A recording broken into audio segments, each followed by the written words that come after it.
కృషి ఉంటే మనుషులు ఋషులవుతారు, మహాపురుషులవుతారు, తరతరాలకి తరగని వెలుగవుతారు, ఇలా వేడుకులవుతారు. अरविंद धर्मपुरी जो कहते हैं वो करते हैं.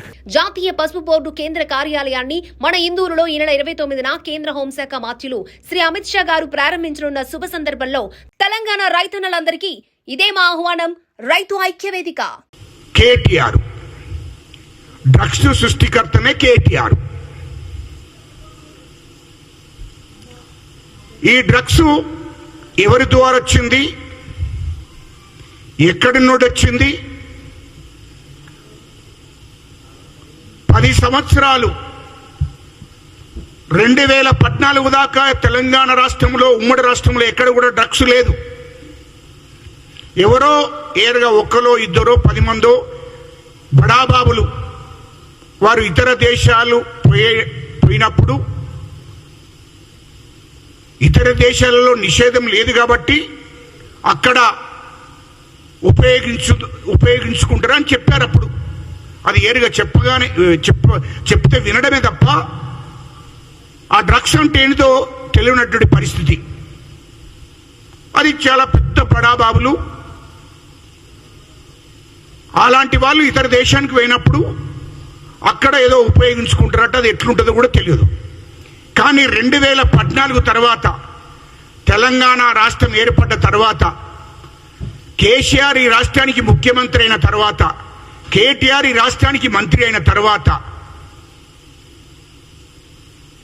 ఈ రాష్ట్రంలో డ్రగ్స్, గంజాయి అనేది రాష్ట్ర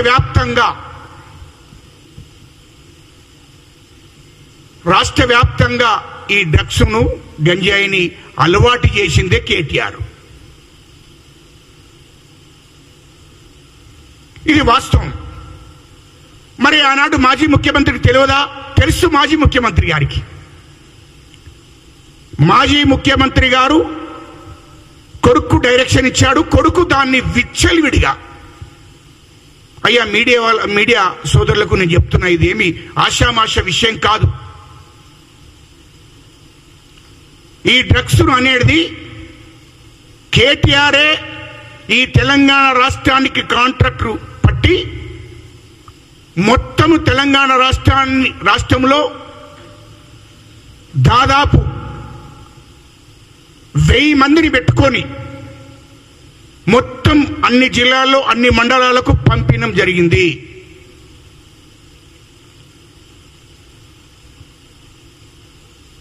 ఈ డ్రగ్స్ను హైదరాబాదు సిటీతోనే కాదు, ఇది అన్ని జిల్లాలకు పోవాలి, అన్ని మండలాలకు కూడా వెళితే అక్కడున్నటువంటి ఎస్సీలు, ఎస్టీలు, బీసీ పిల్లలు, ఇతర కులాలకు సంబంధించినటువంటి పిల్లలు తాగి దీనికి అలవాటు పడి బానిసలుగా తయారై వాళ్ళ కుటుంబాలు సర్వనాశనం కావాలి, వాళ్ళ కుటుంబాలు కూడా బానిసలుగా పనిచేసుకుంటూ ఉండాల్సిందే. వాళ్ళకు ఈ డ్రగ్స్ అలవాటు చేయాలి ఫస్ట్ అని చెప్పి ఒక దుర్మార్గమైన ఆలోచనతోని ఈ డ్రగ్స్ను తెలంగాణ రాష్ట్ర వ్యాప్తంగా పంపించడం జరిగింది కేటీఆర్.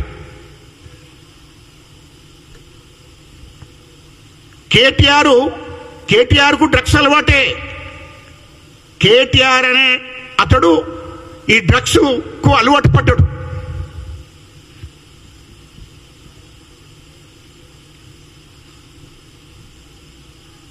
ఈ డ్రగ్స్కి అలవాటు పడి సినిమా ఇండస్ట్రీ వాళ్ళకు కూడా అలవాటు చేసింది కేటీఆరే.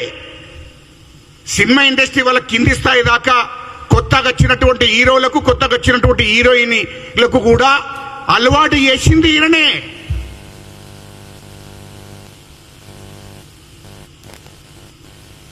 ఈ ఫోన్ టాపింగ్ ద్వారా కొంతమంది బిజినెస్ వాళ్లకు, కొంతమంది ఇండస్ట్రీ వాళ్ళను మీ కథ మొత్తం బయట పెడతా అనే ఈ విధంగా కూడా వాళ్ళను బ్లాక్మెయిల్ చేసి ఈ డ్రగ్స్ను అలవాటు చేశాడు వాళ్ళకు. మీరు గుర్తుపెట్టుకోండి, 2014 నుంచేలే ఈ రాష్ట్రంలో డ్రగ్స్ అనేది విచ్చలవిడిగా. ఒకవేళ నేను మాట్లాడేది తప్ప తప్పనుకుంటే 2014 దాకా ఈ రాష్ట్రంలో డ్రగ్స్ ఉంటే చెప్పోనండి. ఏంటండి, యువత చాలా మంది చనిపోయారు ఈ డ్రగ్స్ అలవాటు పడి. బండ్ల మీద పోయి కార్లు నడుపుకుంటూ ఎంతో మంది యాక్సిడెంట్లు చచ్చిపోయారు. ఈ దేశంలో ఎక్కువ డ్రగ్స్ ఎక్కడ దొరుకుతుందంటే తెలంగాణ రాష్ట్రంలో దొరుకుతుంది అనే పరిస్థితి తీసుకొచ్చాడు. ఆ డ్రగ్స్ గంజాయిని. వాస్తవం కాదా ఇది? అంటే ఏంది? తెలంగాణ రాష్ట్రాన్ని ఏ విధంగా తయారు చేశారు? యువతను, కాలేజీ పిల్లలు, ఇంటర్మీడియట్ పిల్లలు, డిగ్రీ పిల్లలు, ఇంతమందికి డ్రగ్స్ అలవాటు చేశాడు. ప్రతి జిల్లాలో, ప్రతి కాలేజీలో. హైదరాబాద్ వస్తే డ్రగ్స్ దొరకడం కాదు, తెలంగాణ జిల్లాలో ఎక్కడ పోయినా ఆదిలాబాద్ జిల్లాకు అని కాలేజీలకు పోతే ఇంటర్మీడియట్ డిగ్రీ పిల్లలకు, మండలాలకు వెళితే ఒక విచిత్రం ఏంటంటే, నేను అప్పుడు ఒక 3-4 మండలాలకు ఏమైంది అని అంటే వీళ్ళకు డ్రగ్స్ అలవాటు. నేను షాక్. ఆ డ్రగ్స్ ఎట్లుండదో నాకు కూడా తెలియదు. అసలు ఆ డ్రగ్స్ గంజా అంటారు అనంగా వినడమే, కానీ అది ఎట్లుంటుందో కూడా తెలియదు. కానీ ప్రతి మండల్లో, ప్రతి కాలేజీలో, ఒక కాలేజీలో 20 మంది 30 మందికి అలవాటు అయిపోయింది. ఇట్లా అలవాటు చేసి ఈ తెలంగాణ యువతను ఒక బానిసలుగా తయారు చేశాడు కేటీఆర్.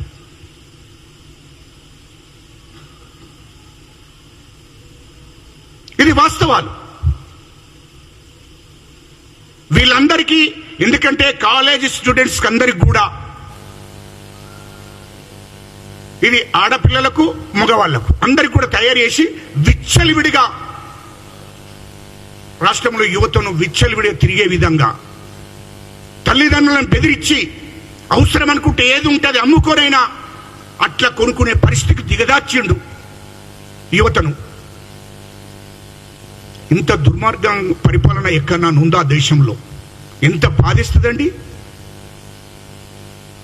ఏమనంటే గజ్జలకాంతం ఇష్టం వచ్చినట్టు మాట్లాడినాడు, గజ్జలకాంతం ఇష్టం వచ్చినట్టు మాట్లాడినాడు. మన మీడియా సోదరులు కూడా అక్కడక్కడ చెప్తూ అక్కడక్కడ ఇస్తున్నారు.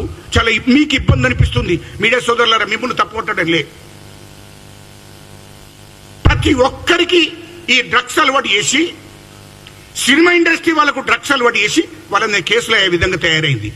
ఇటు డ్రగ్స్ అలవాటు చేశాడు, గంజాయి అలవాటు చేశాడు, అటు తాగడం అలవాటు చేశాడు. మళ్ళీ వాళ్ళకి ఏంటి, రాత్రి డ్రంక్ అండ్ డ్రైవ్. అంటే మీరు డ్రగ్స్కి అలవాటు పడండి. 10,000 కోట్లు అండి, 10 ఏళ్లలో 10,000 కోట్లు డ్రగ్స్ను సప్లై చేశాడు తెలంగాణ రాష్ట్రంలో. 10,000 కోట్లు. ఎంత దుర్మార్గమైనటువంటి పరిపాలన అండి, ఎంత దుర్మార్గమైనటువంటి ఆలోచన అండి ఇది. అసలు ఇది ఎక్కడన్నా ఉందా? ఇది వాస్తవాలు మాట్లాడుతున్నా. మీరు మీడియా సోదరులారా, మీరు ప్రతి మండలంలో తెలుసుకోండి, ప్రతి జిల్లాలో తెలుసుకోండి. ఆదిలాబాద్ నుంచి మొదలుకుంటే కరీంనగర్ నుండి మొదలుకుంటే వరంగల్, ఖమ్మం, నల్గొండ, ఉమ్మడి జిల్లాలు, మహబూబ్ నగర్, రంగారెడ్డి, నిజామాబాద్ మొత్తం తెలుసుకోండి మీరు. మొత్తం అన్ని జిల్లాలో కూడా వాళ్ళకి అలవాటు చేశాడు. చేసి ఇటు మందు తాగడం, ఇటు డ్రగ్స్, గంజాయి వీళ్ళకి అలవాటు చేసి మళ్ళా డ్రంక్ అండ్ డ్రైవ్ పెట్టించిండు పోలీసులతో. ఎంత దోపిడీ అండి. ఇటు మందు మీద డబ్బులే, డ్రగ్స్ మీద డబ్బులే, గంజాయి మీద డబ్బులే, ఇటు మళ్ళా డ్రంక్ అండ్ డ్రైవ్ పెట్టి వాళ్ళను యువతను బండ్లాపి మొత్తం డబ్బులు వాళ్ళ దగ్గర వసూలు చేసి ఫైన్ 1000, 2000, 3000, 10,000. ఎంత దోపిడీ జరిగిందండి. ఇంత డబ్బు నేను దోసుకున్నాడని ఆవేశం ఆగలేక చెప్తుంటే గజ్జలకాంతం గంత చెడ్డగా తిడతాడా, గంత దుర్మార్గంగా తిడతాడా? కేటీఆర్ తిడితే ఏం కాదు, కేటీఆర్ మా ముఖ్యమంత్రి రేవంత్ రెడ్డి గారిని తిట్టినా ఏం కాదు, ఇటు దళితులను తిట్టినా ఏం కాదు, ఇటు అడగారిన కులాలను తిట్టినా ఏం కాదు. గవిట్టి మాత్రం మీరు మాట్లాడరు. కానీ గజ్జలకాంతం మాట్లాడకూడదట. అంటే మా జాతులంటే గింత చిన్న సుప, లేకుంటే మా ముఖ్యమంత్రి గారిని తిడితే అంత చిన్న సుప మరి మీడియాలో చూపిస్తున్నారు కదా.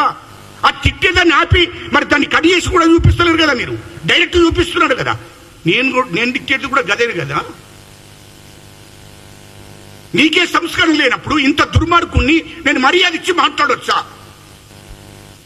తెలంగాణ రాష్ట్రంలో యువతను తాగుబోతులుగా తయారు చేసి, డ్రగ్స్కి అలవాటు చేసి, గంజాయికి అలవాటు చేసి, రోడ్ల మీద పడేటట్టు వాళ్ళ బతుకులను రోడ్ల మీద పడేటట్టు చేసి ఇంత దుర్మార్గమైన పరిపాలన నడిపించినోడిని నేను ఏం మర్యాద ఇవ్వమంటారండి? నాకు అర్థం కాలే. ఒక కరీంనగర్ టౌన్లోనే మీకు ఉదాహరణ చెప్తున్నా. కరీంనగర్ టౌన్లోనే సింతకుంట, కమాన్పూర్, కొత్తపల్లి అనే ప్రాంతంలో 5,000 మంది యువత ఈ డ్రగ్స్ గంజాయికి అలవాటు పడ్డారండి. మీకు ఉదాహరణ చెప్తున్నా. ఆదిలాబాద్ జిల్లాలో ఆదిలాబాద్ హెడ్ క్వార్టర్లో ఒక 5,000 మందికి అలవాటు చేసిందండి. నిజామాబాద్లో హెడ్ క్వార్టర్లో ఒక 5,000 మందికి అలవాటు చేసిందండి. వరంగల్లో, రంగారెడ్డి జిల్లాలో ఎన్ని చెప్పుకుంటూ పోతే ఎన్ని జిల్లాలు. మీ మీడియా ద్వారా నేను ఇది యువతకు తెలవాలి, ప్రజలకు తెలవాలి. ఇది